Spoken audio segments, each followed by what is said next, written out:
ಎಲ್ಲರಿಗೂ ನಮಸ್ತೆ. Day by day Kannada ಚಾನಲ್ಗೆ ಸ್ವಾಗತ. ಜುಲೈ 25ನೇ ತಾರೀಕಿನಿಂದ ಶ್ರಾವಣ ಮಾಸವು ಪ್ರಾರಂಭವಾಗಿದೆ. ಈ ಶ್ರಾವಣ ಮಾಸದಲ್ಲಿ ಬರುವಂತಹ ಅತ್ಯಂತ ಜನಪ್ರಿಯವಾದ ಒಂದು ಹಬ್ಬ ಎಂದರೆ ವರಮಹಾಲಕ್ಷ್ಮಿ ಹಬ್ಬ. ಈ ಬಾರಿ ಶ್ರಾವಣ ಮಾಸದಲ್ಲಿ ಆಗಸ್ಟ್ 8ನೇ ತಾರೀಕು ಶುಕ್ರವಾರದಂದು ವರಮಹಾಲಕ್ಷ್ಮಿ ಹಬ್ಬ ಬಂದಿದೆ. ಈ ಶ್ರಾವಣ ಮಾಸವು ತುಂಬಾ ವಿಶೇಷವಾಗಿದೆ. ಏಕೆಂದರೆ ಶ್ರಾವಣ ಶನಿವಾರಗಳಂದು ವೆಂಕಟೇಶ್ವರ ಸ್ವಾಮಿಯ ಪೂಜೆಯನ್ನು ಮಾಡಲಾಗುತ್ತದೆ. ಹಾಗೆಯೇ ಶ್ರಾವಣ ಸೋಮವಾರದಂದು ಪರಮೇಶ್ವರನ ಪೂಜೆಯನ್ನು ಮಾಡಲಾಗುತ್ತದೆ. ಜೊತೆಗೆ ಶ್ರಾವಣ ಮಂಗಳವಾರದಂದು ಮಂಗಳಗೌರಿ ವ್ರತವನ್ನು ಕೂಡ ಆಚರಣೆ ಮಾಡುತ್ತಾರೆ. ಹಾಗೆಯೇ ಪ್ರತಿ ಶ್ರಾವಣ ಶುಕ್ರವಾರಗಳು ಕೂಡ ಲಕ್ಷ್ಮೀ ದೇವಿಯ ಪೂಜೆಯನ್ನು ಮಾಡಿದರೆ ನಮಗೆ ಇರುವಂಥ ದಾರಿದ್ರ್ಯ ಸಕಲ ಕಷ್ಟಗಳನ್ನು ಕೂಡ ಆ ತಾಯಿ ನಿವಾರಣೆ ಮಾಡುತ್ತಾಳೆ. ವರಮಹಾಲಕ್ಷ್ಮಿ ಹಬ್ಬದ ದಿನದಂದು ಮಹಾಲಕ್ಷ್ಮಿಯ ಪೂಜೆಯನ್ನು ಮನೆಯಲ್ಲಿ ಮಾಡಿ ಆಕೆಯನ್ನು ನಮ್ಮ ಮನೆಗೆ ಬಾರಮ್ಮ ಎಂದು ಬೇಡಿಕೊಳ್ಳುತ್ತೇವೆ. ಹಾಗೆಯೇ ವರಮಹಾಲಕ್ಷ್ಮಿ ದೇವಿಯು ಸಾಕ್ಷಾತ್ ಮಹಾಲಕ್ಷ್ಮಿಯು ನಮ್ಮ ಮನೆಗೆ ಬರುವುದಕ್ಕಿಂತ ಮುಂಚಿತವಾಗಿ ಹಬ್ಬಕ್ಕಿಂತ ಮುಂಚೆ ನಮಗೆ ಕೆಲವೊಂದು ಸೂಚನೆಗಳನ್ನು, ಅಂದರೆ ಆಕೆ ಬರುವ ಸೂಚನೆಯನ್ನು ನಮಗೆ ನೀಡುತ್ತಾಳೆಯಂತೆ. ಆದರೆ ನಾವು ಅದನ್ನು ಕಡೆಗಣಿಸಬಾರದು.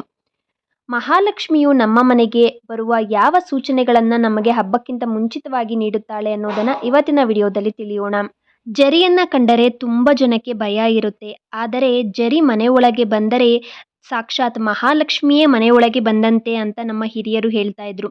ಹಾಗಾಗಿ ವರಮಹಾಲಕ್ಷ್ಮಿ ಹಬ್ಬಕ್ಕಿಂತ ಮುಂಚಿತವಾಗಿ ಅಥವಾ ಹಬ್ಬದ ಇಂದಿನ ದಿನ ಅಥವಾ ಹಬ್ಬದ ದಿನ ಏನಾದರೂ ನಿಮ್ಮ ಮನೆಗೆ ಜರಿ ಏನಾದರೂ ಬಂದರೆ ಖಂಡಿತವಾಗಿಯೂ ಕೂಡ ಸಾಕ್ಷಾತ್ ಮಹಾಲಕ್ಷ್ಮಿಯೇ ಮನೆಗೆ ಬಂದಂತೆ.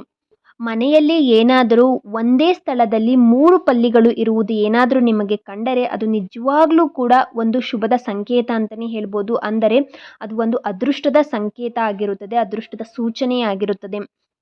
ಹಾಗೆಯೇ ಗೋಮಾತೆಯಲ್ಲೂ ಕೂಡ ತಾಯಿ ಮಹಾಲಕ್ಷ್ಮಿಯ ವಾಸ ಇರುತ್ತಂತೆ. ಹಾಗಾಗಿ ಗೋಮಾತೆ ಏನಾದರೂ ಹಬ್ಬದ ಹಿಂದಿನ ದಿನ ಅಥವಾ ಹಬ್ಬದ ದಿನ ನಿಮ್ಮ ಮನೆಯ ಮುಂದೆ ಬಂದು ಏನಾದರೂ ಕೂಗುತ್ತಾ ಇದ್ದರೆ, ಅಂದರೆ ಕರೆಯುತ್ತಾ ಇದ್ದರೆ ದಯವಿಟ್ಟು ಕೂಡ ಅದನ್ನು ಹಾಗೆ ಕಳಿಸಬೇಡಿ. ಅದಕ್ಕೆ ಏನಾದರೂ ತಿನ್ನಲಿಕ್ಕೆ ಕೊಡಿ. ಹಾಗೆ ಅದರ ಪೂಜೆಯನ್ನು ಕೂಡ ಆ ದಿನ ಮಾಡಿ. ತುಂಬಾ ಒಳ್ಳೆಯದು. ಇವೆಲ್ಲ ಸೂಚನೆಗಳು ಕೂಡ ತಾಯಿ ಮಹಾಲಕ್ಷ್ಮಿ ಮನೆಗೆ ಬರುವುದರ ಸೂಚನೆಯೇ ಆಗಿರುತ್ತೆ. ಮನೆ ಒಳಗೆ ಕಪ್ಪು ಇರುವೆಗಳು ಬಂದರೆ ಅದು ಕೂಡ ಮಹಾಲಕ್ಷ್ಮಿ ಬರುವುದರ ಸೂಚನೆಯೇ ಆಗಿರುತ್ತೆ ಅಂತ ಹೇಳ್ತಾರೆ.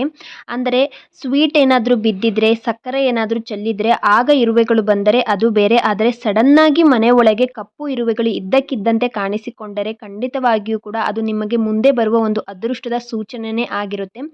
ಜೊತೆಗೆ ನೀವು ಮನೆಯಲ್ಲಿ ನೈವೇದ್ಯ ಏನಾದರೂ ಅರ್ಪಿಸಿರ್ತೀರಲ್ಲ ದೇವರ ಮನೆಯಲ್ಲಿ, ಅಲ್ಲೂ ಕೂಡ ಏನಾದರೂ ಕಪ್ಪು ಇರುವೆಗಳು ಸಡನ್ನಾಗಿ ಕಾಣಿಸಿಕೊಂಡರೆ ಅದು ಕೂಡ ಒಂದು ಶುಭದ ಸೂಚನೆ ಆಗಿರುತ್ತೆ. ಹಾಗೆಯೇ ಗೂಬಿಯನ್ನು ಕೂಡ ಸಾಕ್ಷಾತ್ ಮಹಾಲಕ್ಷ್ಮಿಯ ವಾಹನ ಅಂತಲೇ ಕರೆಯಲಾಗುತ್ತದೆ. ಹಾಗಾಗಿ ನೀವು ಬೆಳಗ್ಗೆ ಎದ್ದ ತಕ್ಷಣ ನಿಮ್ಮ ಕಣ್ಣಿಗೆ ಹಗಲಿನಲ್ಲಿ ಏನಾದರೂ ಗೂಬೆ ಕಾಣಿಸಿದರೆ ಅದು ಕೂಡ ಸಾಕ್ಷಾತ್ ಮಹಾಲಕ್ಷ್ಮಿ ನಿಮಗೆ ಒಲಿಯುತ್ತಿದ್ದಾಳೆ ಅನ್ನುವುದರ ಸೂಚನೆಯಾಗಿರುತ್ತೆ. ಈ ಎಲ್ಲ ಸೂಚನೆಗಳು ಕೂಡ ಮಹಾಲಕ್ಷ್ಮಿ ಮನೆಗೆ ಬರುವುದರ ಸೂಚನೆ ಆಗಿರುತ್ತೆ. ಅಂದರೆ ನಿಮಗೆ ಏನೋ ಒಂದು ಅದೃಷ್ಟದ ದಿನಗಳು ಬರ್ತಾ ಇದೆ ಎನ್ನುವುದರ ಸೂಚನೆ ಆಗಿರುತ್ತೆ. ಹಾಗಾಗಿ ಯಾರೂ ಕೂಡ ಇಂತಹ ಸೂಚನೆಗಳನ್ನು ಕಡೆಗಣಿಸಬೇಡಿ. ಈ ನನ್ನ ವಿಡಿಯೋ ನಿಮಗೇನಾದರೂ ಇಷ್ಟ ಆಯಿತು ಅಂತ ಅನಿಸಿದರೆ please like, comment and subscribe ಮಾಡಿಕೊಳ್ಳಿ. ಧನ್ಯವಾದಗಳು.